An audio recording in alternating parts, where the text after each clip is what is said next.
Des Congolais traversent l'agitation de Kinshasa lors d'un week-end ordinaire. Mais sous cette apparente normalité se cache la peur de contracter la variole. Des agents de sécurité ont enregistré des cas de cette maladie infectieuse dans la capitale de la RDC.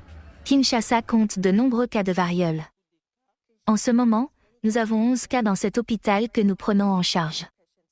Bien que la ville n'ait pas enregistré autant de cas que la province orientale du Sud Kivu et la province occidentale de l'Équateur, les responsables de la santé renforcent les mesures visant à freiner la propagation de la variole. Ils ont annoncé des campagnes de sensibilisation du public, de prévention de l'infection et de traitement, mais ils se heurtent à la résistance de certaines personnes. Il y a des adultes qui préfèrent aller dans les églises pour prier au lieu de se rendre dans les établissements de santé. Lorsqu'ils arrivent à l'hôpital, le virus est à un stade avancé. C'est la raison pour laquelle nous avons enregistré de nombreux décès. Selon le ministère de la Santé de la RDC, plus de 500 personnes sont mortes de la variole et 15 000 autres ont été infectées depuis le début de l'année.